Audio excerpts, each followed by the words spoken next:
Hello and welcome to tonight's Big Rican on Sports 2021 NFL Draft Wrap-Up. I am your host, I am the Big Rican. Today it's Thursday, May the 6th, 2021. And as you can see, I am not alone. Alex from row 7 here. And Alex, I figured having you on here tonight, where I was trying to get Tones, but he's doing Buccateers. We did the draft together. We might as well do the recap together. So it was an interesting couple hours. Just to hit some highlights. For everybody out there who didn't know what was going on today, this is a double dip for Alex and I, as I did row 7 with him and his brother just before this. But I said my second favorite moment from the draft was when it was announced at pick number 11 that the Chicago Bears had taken Justin Fields from the Ohio State University, the dynamic dual-threat quarterback to be the future of the Chicago Bears. My second favorite moment was you getting up and going to hug your wife, as you said, because they finally did something right. The moment that has actually had people reach out to me was the 5th pick in the draft. Was Cincinnati. I was hoping that you were going to bring that up because, God, they couldn't help themselves. They just couldn't. But it's not that it wasn't our take on the pick, because remember, we went after them and then we said, okay, well, Jamar Chase, he's got a lot of good points too. It was the fact that the first words out of my mouth were Joe Burrow is dead.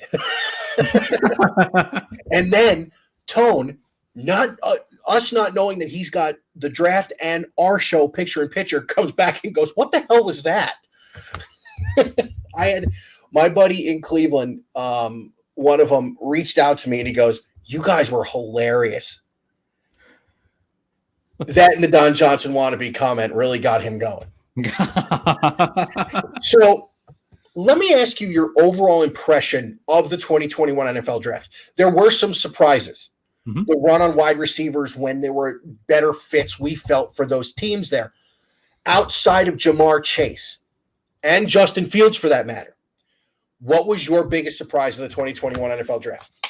I think you attested to it that the Cincinnati Bengals did not protect their quarterback after coming off of a year where he just tore his ACL and every other ligament in his knee. I mean, that one just stands out to me, and I'm not indicting the Cincinnati Bengals by any means because I have no affiliation, no fandom towards him, no hatred towards him in any sort. But the fact that he's this man, Penny Sewell, the man who's basically a proverbial wall, who will block and protect Joe Burrow, and you said, no, we're going to give him more weapons, was just, what? Yeah, and that was the mind-blow moment of the night. Now, Cincinnati did take an offensive guard in the second round. I'm looking it up, which is why I see my head down. They did take Jackson Carman out of Clemson in the second round. But yeah, the first round offensive tackle was the way to go. And even in the second round, they got clipped a little bit because Miami, another team that took a wide receiver, first of all, they took Jalen Waddle, which blew mine and yours and Tone's mind out of the water because Tua does have a ton of injury issues. Miami at least got smart and took Eichenberg in the second round. Right. To play offensive tackle out of Notre Dame. Listen, the Notre Dame tackles the last few years have been spot on. Mm-hmm. They play great. So obviously you were surprised the Bears did right by Justin Fields by drafting offensive line after that. When they got they took Tevin Jenkins in the second round. That was the pick I want to ask you about. Because I remember you and I were talking a little bit on Friday, text messaging. Mm-hmm. Were you more excited they went O-line in the second round, or were you more excited they were using their heads in the second round? Just the fact that they took their heads out of their rear ends. You know, you went big, and your splash was round one, no doubt. I'm still drunk from it, so there's that.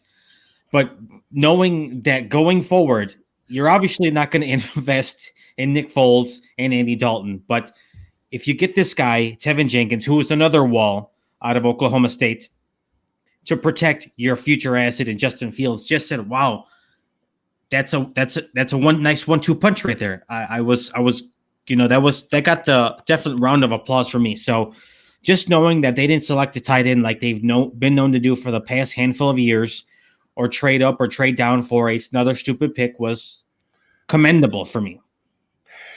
Okay, then. Stupid pick. I get you. So obviously the Bears had a great draft. What would you give them as a letter grade? I'm going to probably give them a solid A-. I think because also I want to say it was in the third round. They drafted another offensive tackle, I believe it was. I think it was the fourth because I'm looking at the third round now and I don't see that C on here. Okay, so maybe I think they had to give up the third, right? Yeah, the third was part of the deal to move up to get Justin Fields. Let's see, Chicago. So, yeah, Fields first, Tevin Jenkins second. Fifth round, they got Larry Borum, offensive tackle out of Mizzou. So another big boy. Yeah, those offensive tackles from the Midwest, they're big dudes. Speaking of round 5, I don't know if you saw this, but Jacksonville took a tight end with the first pick of the 5th round. Did they really? Luke Farrell from Perry, Ohio, out of Ohio State. Do you want to know what's so cool about that? Urban Meyer recruited him to Columbus. Huh. There is video of Urban Meyer making the call to Luke Farrell. Interesting. Very nice. I got to tell you, and again, it's an Ohio State guy, so obviously it's a lot of ties to my heart. Farrell had a huge game against Clemson in the playoff to get Ohio State to the national, and had a huge catch in the championship game. But Urban gets on the phone. He goes, Perry, Ohio. And Farrell goes, hey, coach, how are you? He goes, well, I got some news for you. We're taking you. And the kid couldn't believe it. And he goes, hang on. He goes, let me get my parents. And he puts his mom on the phone. The mother's crying. The father said, holy shit. And it was great. And I love stories like that, especially with, bringing guys that into your franchise. So speaking of bringing guys they know into the franchise, what was your opinion of Jacksonville trading back into the first round to take Travis Etienne, Trevor Lawrence's running mate, to play down in Jacksonville? Now, here's the thing. Urban Meyer feels that he can be a Percy Harvin type player. Do you know a lot about Etienne, or is this just what you've seen in the highlights? And what do you think of Urban's thoughts? I do like the pick, but where does that leave? Because they also picked up Hyde in free agency, right? So where does that leave James Robinson? See, here's the thing, though, because if he's going to use Etienne like Percy Harvin, picture a Kareem Hunt type role that the Browns have, where they're going to have their back. I love Carlos Hyde, but I don't think he's the feature back type anymore. So Robinson should be the feature back. But when you add a punch like Etienne, I mean, look at what Carlos Hyde. Look at what I just said his name. Look at what Kareem Hunt did in the playoffs against Pittsburgh. Catching passes, he ran in 2 scores. What he did all through the season. He was that outlet back, get a few carries here and there. He didn't have a lot of carries. Chubb was the workhorse. But Etienne is quick. He's good on the outside. He's good in open space. And Lawrence and Etienne basically ran this for 3 years. So it's something you can build on. So I understand what you're saying, where it leaves Robinson. I think Robinson will be the feature back. Okay. I think when Trevor Lawrence turns around to hand the ball off, it will be Robinson that gets the ball. Okay. But I really didn't think of that dynamic. But, I mean, if you're going to use Etienne as like a pass catching back, kind of, be a little more of a, I guess, in a slot type of role in a sense. Yeah. Flex slot, I guess you can say, then it does make sense. Yeah, I like him there. I thought Etienne was going to be a gimmick back's the wrong word, because he's better than that, but he's not an in between the tackles type guy. But I like him there with Lawrence, and basically now you're giving your number 1 overall pick a little bit of a security blanket. Right.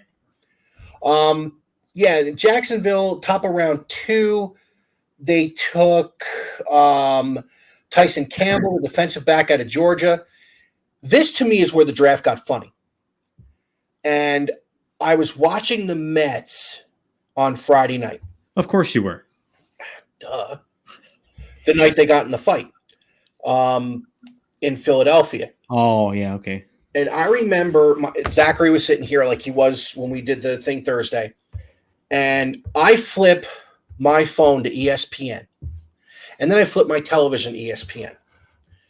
Because the steal of the draft happened in round 2. JOK Ah, to the Cleveland Browns. he did text me about that. 52. For him to drop that far was Now, it shocking. turned out he had a heart issue at one of his physicals, Okay. but he has been cleared to play. So now in the draft, and I just want to go over this with you, the Browns added Greg Newsome from Northwestern. Exactly. I didn't know he gave up 0 completions on third down and fourth down last year. That's why when I told you you got a good one, I meant you got a good one. I agree with you. Now, here's the really scary part. Greedy's not going to start. Really? Your 2 outside corners are going to be Newsome and Denzel Ward with Greedy in the slot. I think I'm pretty convinced that your boys are going to give up 0 points this season. I wouldn't go that far. Because the 17th game they added was Arizona. Just being hopeful, you know? Listen. Now, here's something that came out of this. So they get Newsome in the first round. They get JOK in the second round. In round 3, they take a wide receiver from Auburn by the name of Anthony Schwartz, who scarily ran a faster 40 in his pro day than Tyreek Hill did. Whew. Dude can fly. Legit fly. So now the Browns have taken a corner. They've taken the best linebacker in the draft. And now they've taken somebody who can take the top off the defense. And then to add insult to injury, they took Tommy Togiai from Ohio State later in the draft, the defensive tackle, who set the record for most reps at the pro day on the bench press. Yeah, just pushing weight. I didn't know what I was watching. This is the Cleveland Browns. Their best GM before Andrew Berry was Kevin Costner.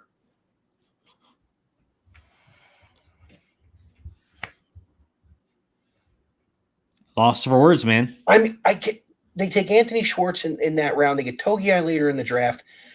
They took another guy. Hold on. Who was the other one? I got to look this up because I'm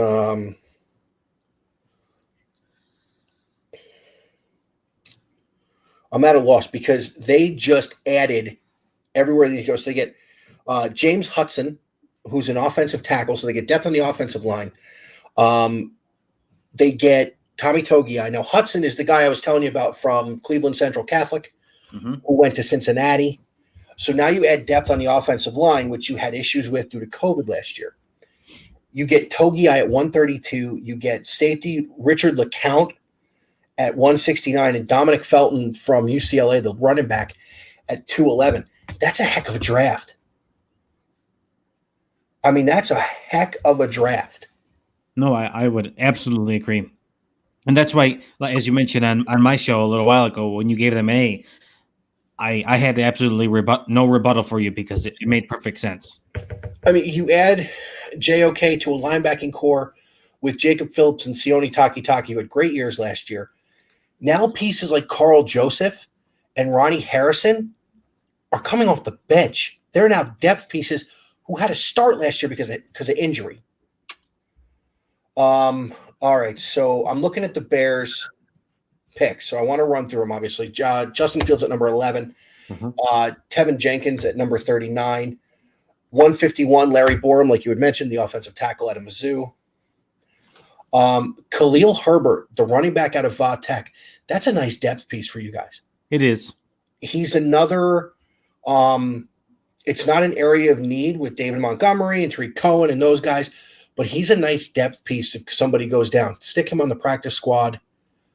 Let him impersonate whoever's number one running back for your scout team, and he's going to be a great addition. Not to mention that they also signed Damian Williams this offseason as well, too. So another running back to that core. The They added defensive tackle from BYU, Karis Tonga. Those boys from BYU, they can play, and they're sneaky good. Just ask the Jets. All right. Now I got to get back into the top of the draft. I was going to ask you if you could possibly, because I knew you had some. You mentioned it very briefly on my show just a little bit ago. Can you delve into a little bit of pick number 24? Pick number 24. Yeah, 24, first round.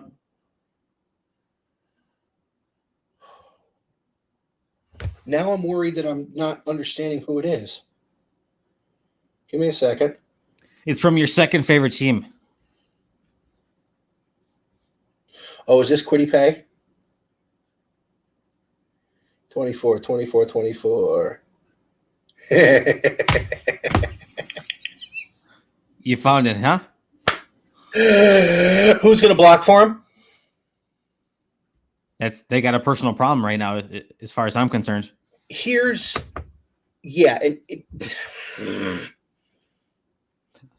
just wanted to get your blood boiling for a little bit. That's with all. The exception of Derrick Henry, when is the last time Bama had a good running back come out and contribute? Ingram has been a bust. Trent Richardson was the second biggest bust this side of Ryan Leaf. Wow. And there it is. The only thing T. Rich didn't do was get arrested. Oh, boy. Wow. Shots fired. But they robbed the Colts blind. Touche. How are we going to get traded for a first-round pick and then cut? Good question. No disrespect to Najee Harris, who's a very talented running back. This ain't Bama's offensive line blocking for you. You are now running in a division where there are all pros all over defensive lines in Baltimore and in Cleveland. Not to mention, I just read the headline yesterday or the day before. Didn't they lose Alejandro Villanueva? To the Ravens. Oh, perfect. Division rival. And the first thing Villanueva did was take shots at Juju, which I thought was great. Really? I didn't hear that. He said he prefers a run-first team because all wide receivers do is put videos up for their TikToks. Oh, man. That is a shot. Whew. That was wonderful. Oh, your boy McAfee had a field day with it. Oh, I could imagine. So, who else did this? Let's dive into the Pittsburgh Steelers. Yeah. Who have the poster child for the Me Too movement and Ben Roethlisberger under center. If you couldn't tell, I really don't like that dude. No, I mean, rightfully so. Although, hey, we got something right from our mock draft. They took Pat Freiermuth in the second round. Did they really? They did, and we had him mocked in the first round because we didn't think there was any real quick fix for Pittsburgh in the first round. Najee Harris is not the quick fix. Who else did they take? Let's see. I'm looking right now. Third round, they took Kendrick Green, a guard from Illinois. Look at that. All right, so you get a Big Ten offensive guard, right? I believe so. Yeah. Okay, so you get a Big Ten offensive lineman. Always a good thing to do. But you get maybe the 50th lineman not 50th. I'm sorry, 15th or 20th lineman in the draft. When you had Eichenberg sitting there, because Eichenberg went round 2, mm-hmm. and Najee Harris would have been there in round 2. Because if you look at everybody behind the Steelers in round 1, so they went at 24, 25. I don't think Jacksonville trades back into the first round to take Najee Harris. Probably not. 26, the Browns are not taking a running back. No. Don't need one. 27, Baltimore's not taking a running back, although I like the Bateman pick. That was nice. Let's see. Houston needs everything, so defensive end. Well, no, it's not Houston. That was New Orleans. Oh, I'm sorry. I'm looking at his school. Sorry. New Orleans needs everything. So, yeah, I don't think they were going to go offensive because they got Kamara. They weren't taking a running back. Right. Green Bay was going to screw the pooch. Buffalo wasn't going to take a running back. Baltimore had another pick in the first round. They weren't taking a running back. And what are the Buccaneers weren't taking? They just signed Gio Bernard and kept Leonard Fournette. They weren't taking a running back. They've kept bravo to the Bucks for being able to Agreed. figure it out to keep everybody. You brought the band back. I think it's wonderful that they did that. And the only problem is the Browns got so much better. Are you calling? You doing the way too early prediction? Browns? No. Okay. I may be wearing the colors outside of the row 7 shirt. Okay. But I am not doing that. Okay. Because remember, the team that picked at 31 was not the Super Bowl runner-up. They went out and got everybody to play offensive line. They brought a dude out of retirement. They made a huge trade. I'm pretty sure they drafted offensive line later in the draft. So Kansas City is still the favorite. You got to beat the man to be the man. So Kansas City is still my favorite, as is Tampa. But if you ask me who's nipping on their heels, the Browns are right on their heels.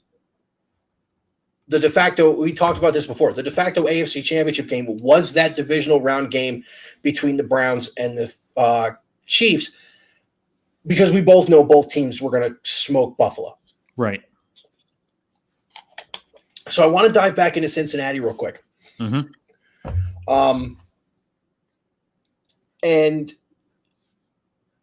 you know, I know you were on Twitter before the pick was announced, before I lost my mind. And then, by the way, in round 3, they took an edge rusher. You and I have been fans of teams that have not made big or good decisions in the drafts. Whether it's my 2 teams I've rooted for in my life, and the Browns and the Jets, your Bears. What is it going to take for Cincinnati to realize they have now just possibly hampered their franchise for the next 2 or 3 years? Because I'm going to put it to you this way. Baltimore's secondary is stacked. Pittsburgh has a phenomenal pass rush and a good second level. Cleveland just retooled their entire defense. And by the way, you now have to run from Myles Garrett on one side and Jadeveon Clowney on the other. And it's also not out of the realm of possibility that Sheldon Richardson takes a pay cut and comes back. I mean, it's essentially the proverbial nail in the coffin. I mean, at this point, you just hope that you can keep Joe Burrow upright this season and he doesn't blow out the other knee, because they're going to need a lot of prayers, a lot of help. I just don't understand it, though. What do you think is going through the minds of NFL GMs when they have that decision in front of them?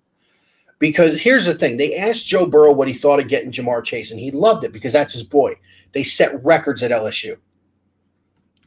But at what point in time do you take that decision out of the quarterback's hands? Because the quarterbacks don't want more dudes to throw the ball to. That's just who they are. When do you take that decision out of the quarterback's hands? Because I bet you Baker wanted a wide receiver in the first round. Of course, but when you've sustained a significant long-term injury that could hamper your career, could shorten your career or end a career, I think that's when you have to basically say, we appreciate your input, but we need to do this to protect you. Here's one for you.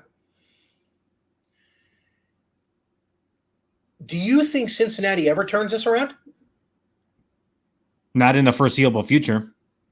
No, me neither. And here's the scary part. I don't like crowning people as franchise quarterbacks after the first season. I don't. I didn't crown Baker because we didn't know what he was going to be going ahead. I've done it now. Baker is the franchise quarterback for the Browns. But I broke my rule. Joe Burrow is the franchise quarterback for Cincinnati. He is.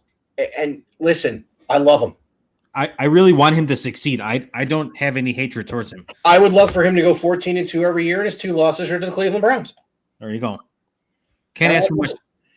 It's kind of like LeBron. He can go 80-2 as long as those 2 losses are to the Cleveland Cavaliers.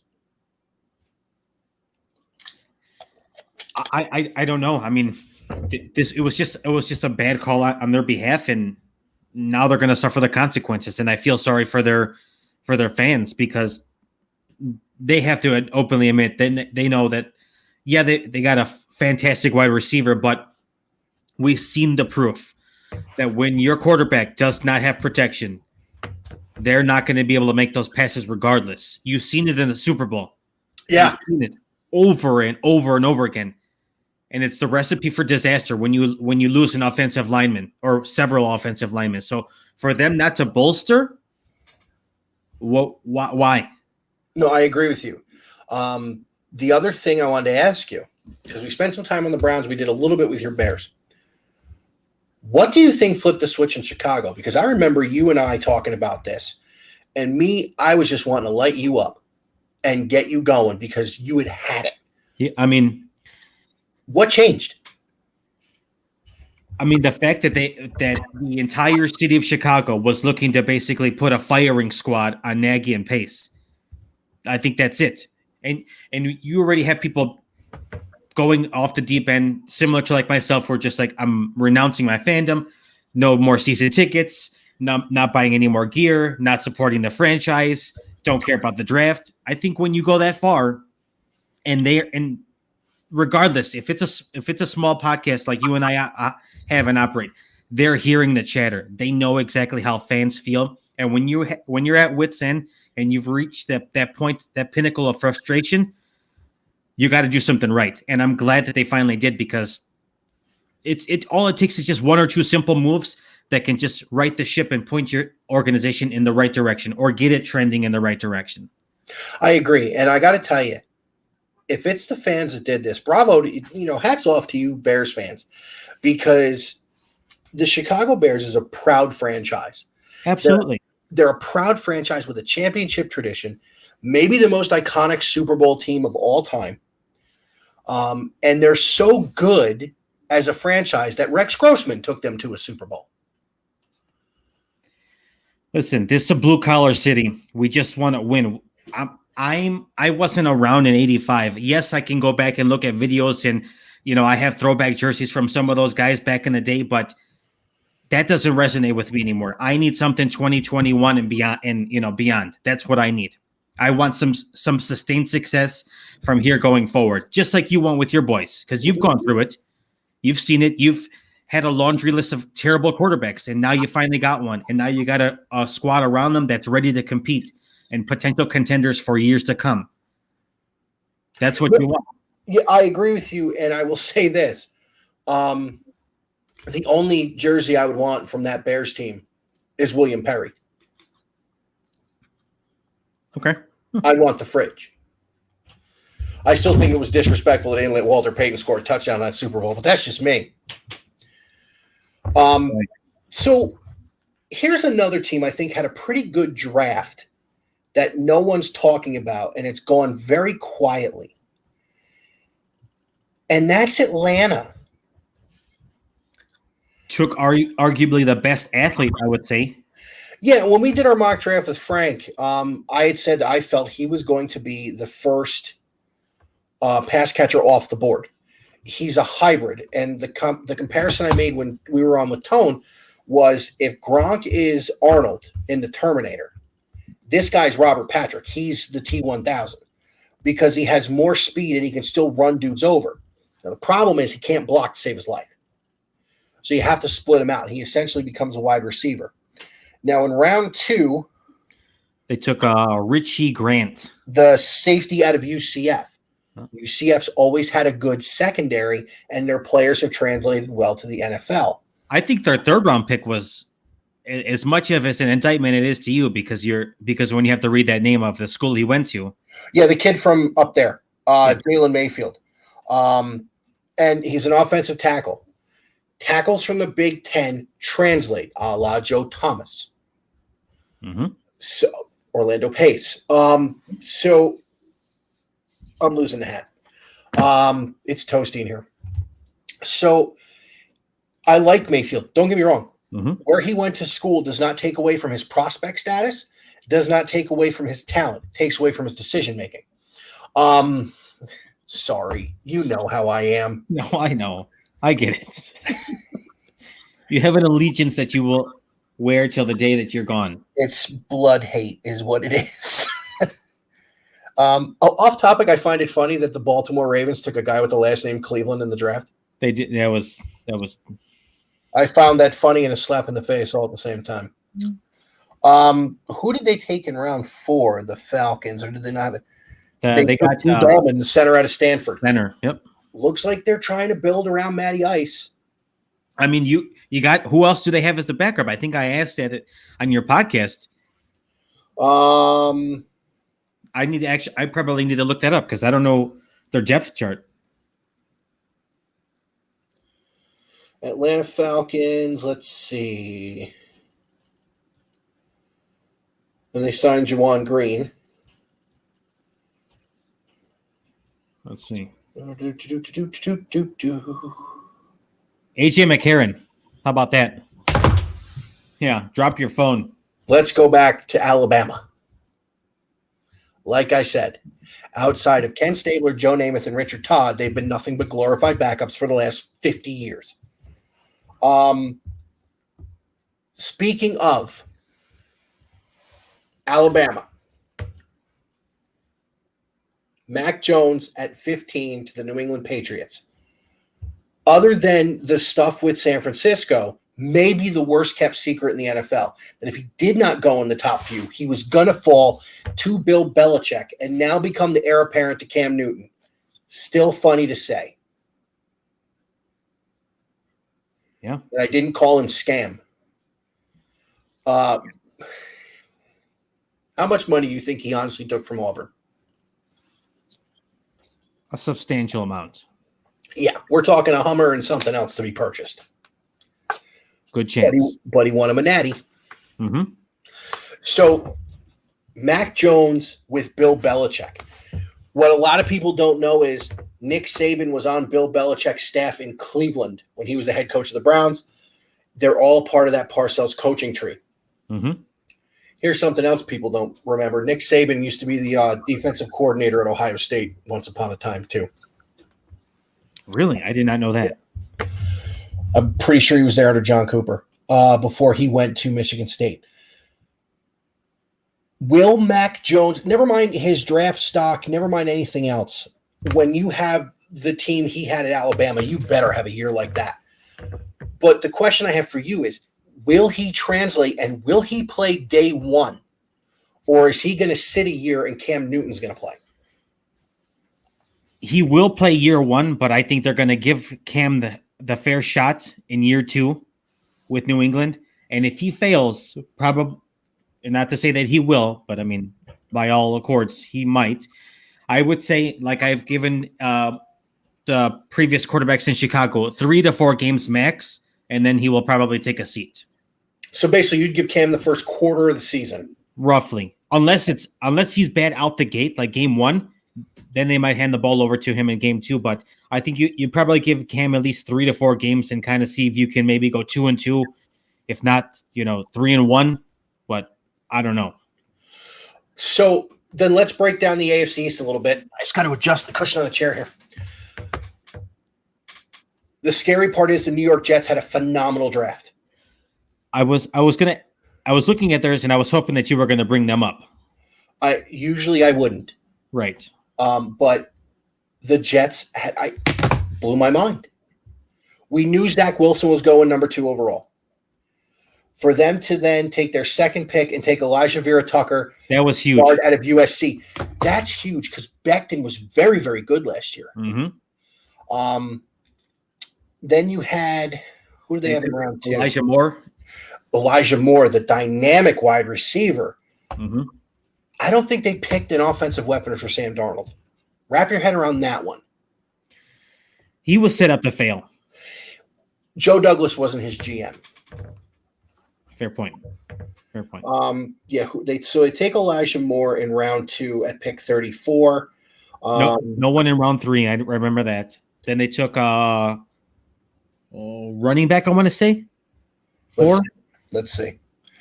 Michael Carter out of North Carolina. Again, dynamic running back, especially since they're big free agents now in Kansas City. Lev Bell. Oh, yes. Forgot about that. 5, did they have a pick? Uh, 5. Yes, they took Jamie and Sherwood, a safety out of Auburn. Again, a need that they filled. mhm. Will he play? Don't know. But a need that they filled. So the Jets actually did things according to what they needed. So you have the Jets team with Zach Wilson taking over day one. You have the Buffalo Bills coming off a spot in the AFC Championship game with not Jared Allen, Josh Allen. Yep. And Mitch Trubisky is a backup.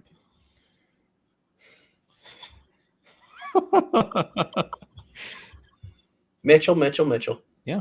You know what? It would be an absolute indictment if, for whatever reason, heaven forbid, that something happened to Allen and Trubisky had to go in and he played substantially well.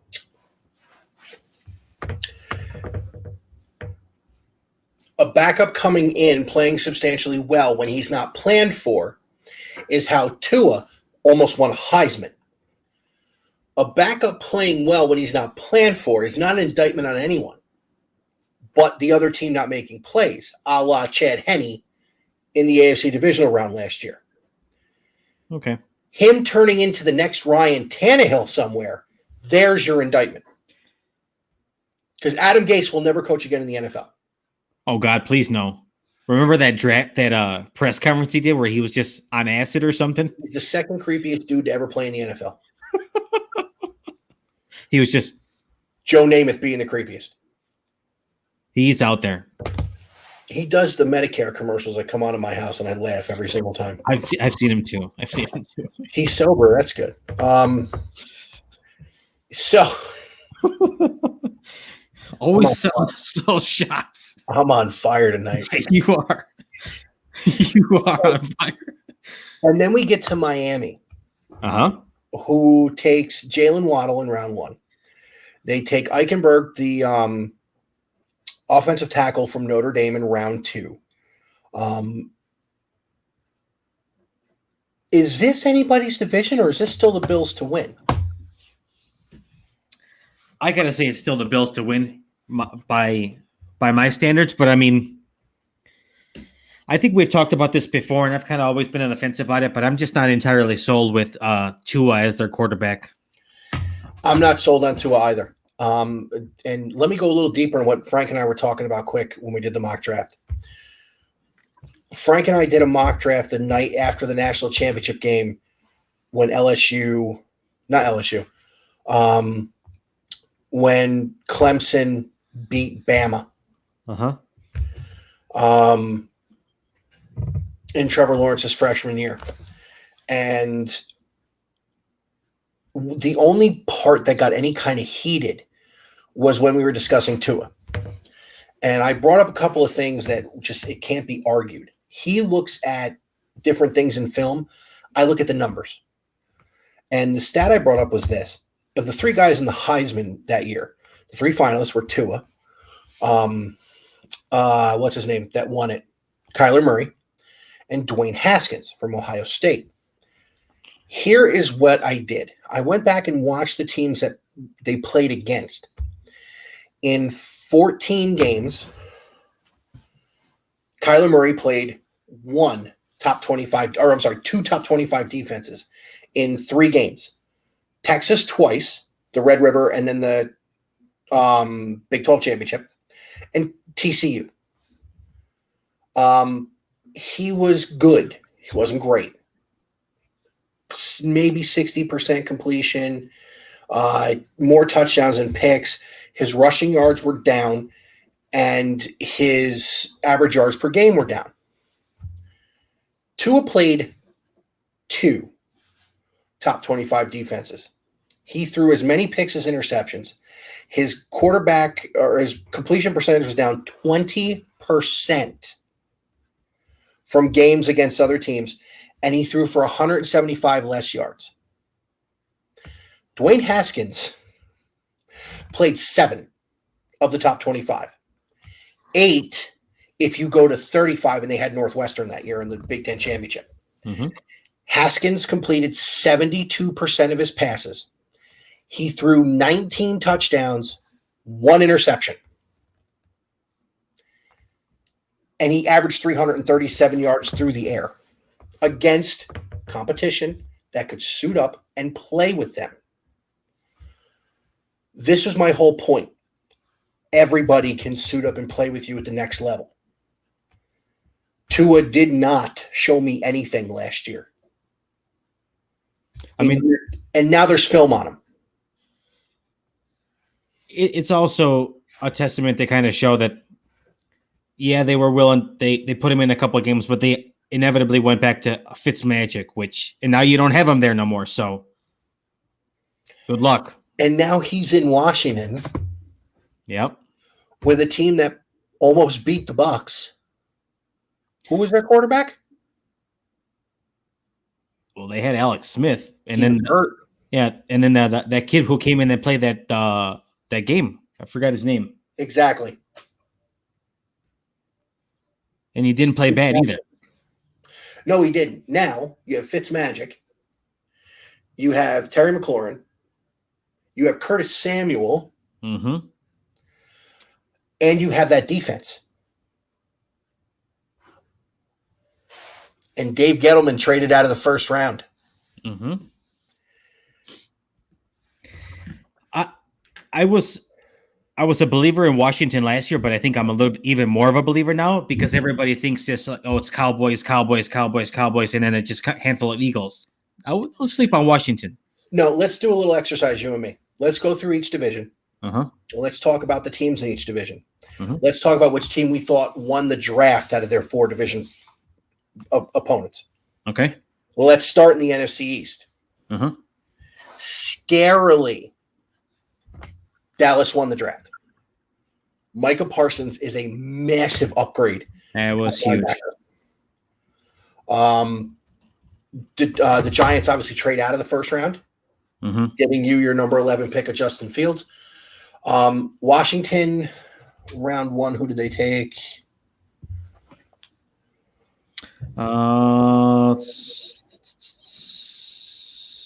Linebacker out of Davis out of Kentucky. Yeah.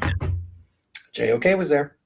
So they add to an already very good unit. Mm-hmm. Philadelphia traded up for Devontae Smith.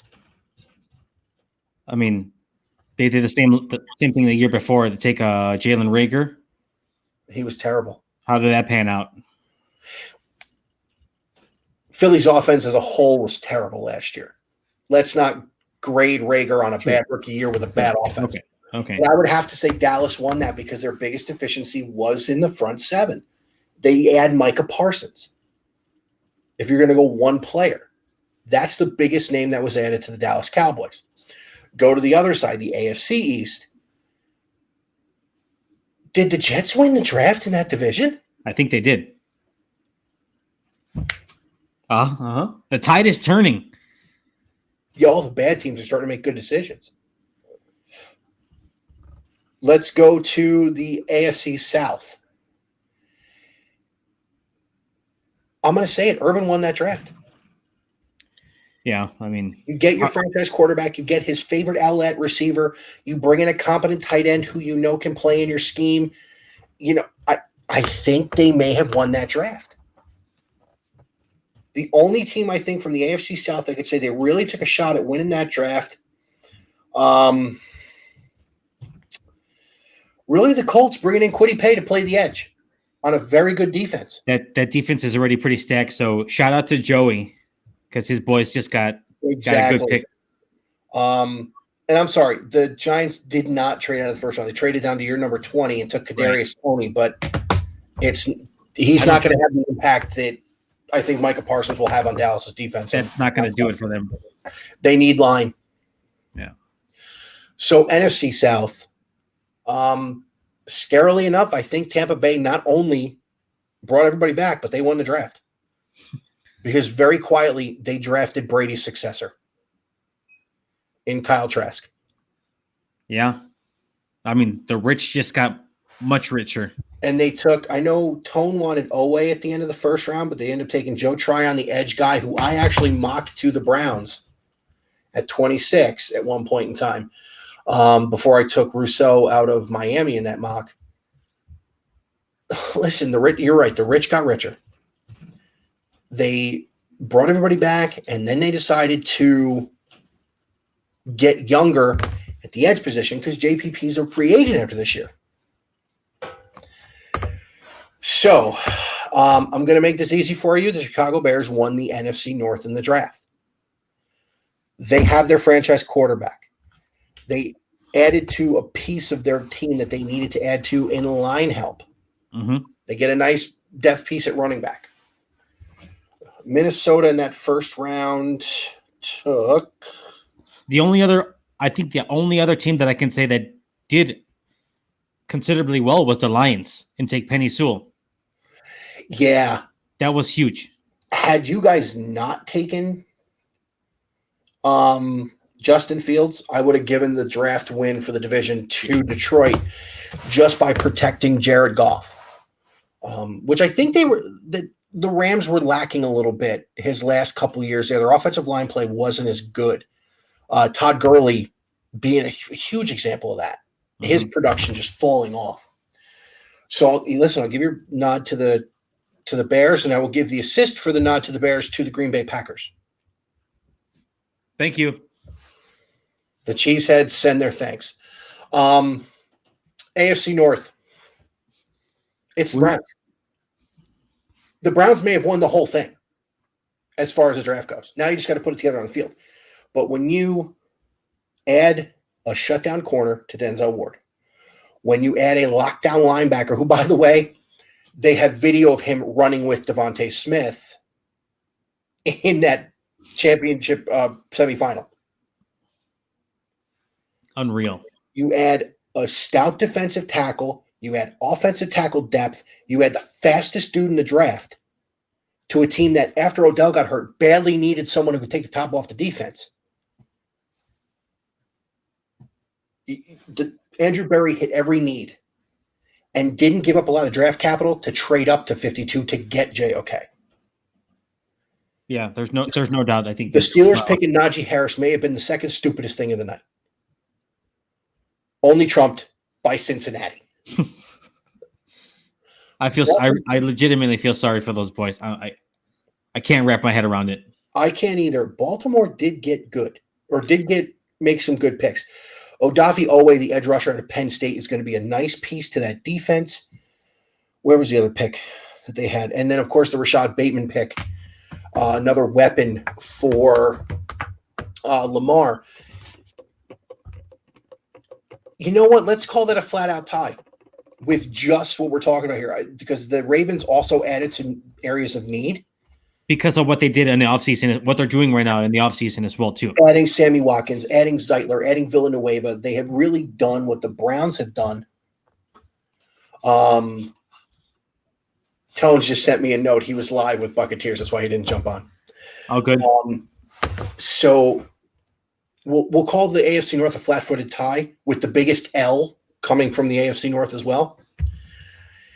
The AFC West is where it gets interesting because Kansas City didn't pick in the first round because of the trades they made to bolster their offensive line. So here's where we're going to have the longest conversation of the night in the last one, because the NFC West was easily won by the San Francisco 49ers, taking Trey Lance and leaving Jimmy Garoppolo there. So here's where the conversation goes. We dipped into this with your brother about an hour ago. Is Aaron Rodgers headed to Mile High? I think so. There doesn't seem to be any type of mending of a relationship in Green Bay, and I never thought I would see the day, but it looks like the day is coming. He's not going to be in a Green Bay Packer uniform, and that's kudos to my brother-in-law, who is a diehard Bronco fan. So if they get him, I'm sure he will be jumping for joy. I think so too. Like we've learned in the last few years, John Elway can take a generational veteran quarterback toward the end of his career and get to a couple Super Bowls.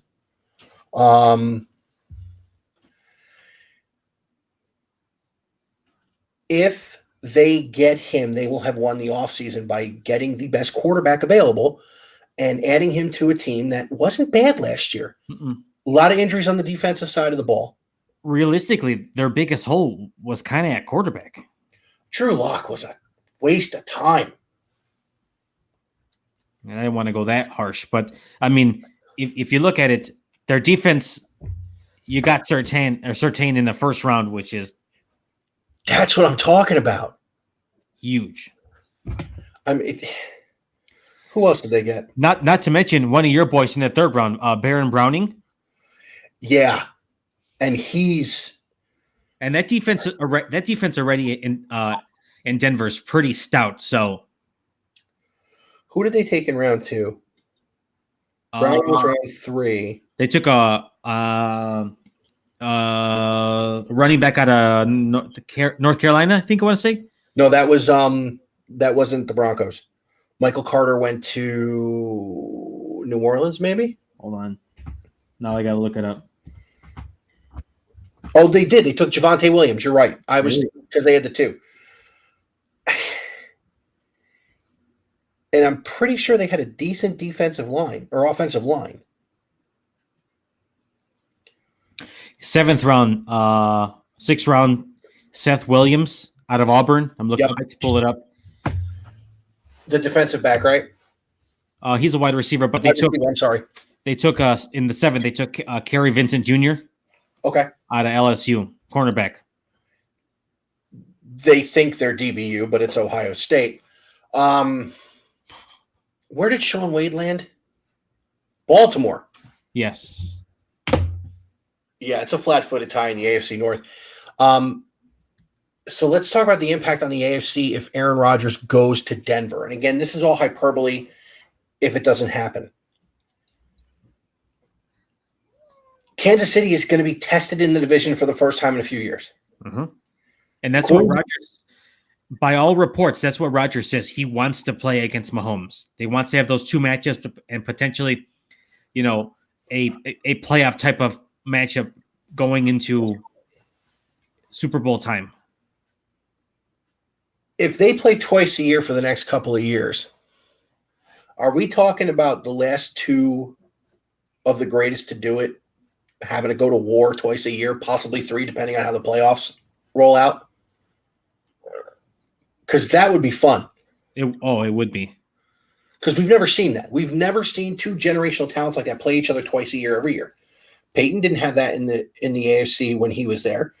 Brady only played Peyton outside of the playoffs once every couple of years. Mm-hmm. Favre didn't play against anybody. Elway, what are you kidding me? Elway's biggest competition in the AFC, though, back then was Bernie Kosar. Yeah, no, it would be must-see TV to say the least. Like those are I agree. Primetime games each and every time. Yeah. Oh, absolutely. Absolutely. So one last topic, and then I want to wrap this up because you and I have been going almost an hour already. And I'm getting tired. I feel you, man. I'm hurting over here too, so I got you. Yeah, but it's 10 o'clock here. Yeah. So we wrapped up the draft. We talked about picks. We talked about our teams. We talked about things that made us scratch our heads. Cincinnati, Miami, Philadelphia, Pittsburgh. Dig into your depths in the first round. Pull it up and have it in front of you real quick. All right. Okay. Non-quarterbacks. Uh-huh. So in this decision-making, no Wilson, no Lawrence, no Fields, no Mac Jones, no Trey Lance. Okay. Which one of those 27 players do you think will make the biggest impact on their team going into next year? Oh, I had a name on the top of my head, and it kind of pains me to say this because I do not like their fan base and I do not like their organization, but I gotta say the Dallas Cowboys. You're Micah Parsons. Yeah. Since you took mine, mm-hmm. I'm gonna go somewhere else, and this one makes me hurt more than you could ever possibly fathom. But it's Kwity Paye. And you knew where I was going the minute Yeah, I I started did. talking like I that. did. I was actually scrolling, and I was just looking for Michigan in the first round. But listen, that was a very good defense last year. That was With what they had at the second level, which got hurt because one of their better linebackers went to the Browns. But with what they had at the second level and in the defensive backfield, they needed an edge rusher. And Kwity Paye is a good edge rusher. I think he can step in and be a guy that disrupts an offense and one that bolsters a very good defense that really had Buffalo, by the stones to get to the second round. Didn't get it done because their defense couldn't hold Buffalo, but what are you going to do? Yeah. So, Alex, tell us where Row 7 can be found, including the place you didn't know it could be found. Yes. So, Row 7 Podcast. Check me out on Twitter at Row 7 Podcast. Tweeting and commenting on all the latest and greatest in sports. Right now, we're obviously in full swing of baseball, so I'm all over baseball. But you can listen to my podcast on Spotify, Apple, Deezer, Stitcher, and now Amazon Podcasts, which I recently found out. But all my podcasts are actually on there. So thank you, Amazon, and thank you, Jeff Bezos. So now all you got to do is say, Alexa, play Row 7. Exactly. And as I found out this morning, because I had my mom do it on the phone, Alexa, play Big Rican on Sports, and there it is. Big Rican can be found on Google, Spotify, Breaker, Anchor, Amazon, Radio Public, Facebook, Big Rican on Sports, Twitter at Big Rican on Sport, and of course on Periscope on Twitter and on YouTube where you'll see this video. So here's what I got coming up for Big Rican. I have to do a Mets breakdown of the first month and a half of the season. So we're going to take a week off, hopefully take 2 weeks off because the little man will be home. Hey, there we go. Yeah. Fingers crossed. But then I'm going to get into a breakdown of what the Mets look like, and I'll do a little bit on Ohio State spring football, where 3 5-star recruits are going after the job that Justin Fields just left. So, Alex, thank you again. Listen, we got to get baseball going again. We got to get Tone away from Buccateers. I know he won a Super Bowl, but that's getting ridiculous. I mean, it's riding high, and the fact that you got, like I said, they kept the band together and added in a draft. Wow, scary. It is scary. So, thanks for watching, everybody. We will come at you again very soon. I will have the Mets breakdown done in the next couple of weeks. Alex, Tone, we've already set the date. Right around the All-Star break, we'll break down the first half of the Major League Baseball season, but we'll see each other between now and then. Oh, 100%. I mean, the fact that we're like a month and change into the baseball season and so much has gone on, we've seen already 3 no-hitters. It's going to get better. It's going to get better. We're going to talk about means next time we talk. We're not going to go into it right now because it's a whole conversation. Exactly. Whole conversation. Have a great rest of your night. Enjoy the weekend. And most importantly, happy Mother's Day to all the moms out there that get to watch this, including mine, my wife, my mother-in-law, my sister. Yes. Happy Mother's Day. Take care, everybody. We'll talk to you soon.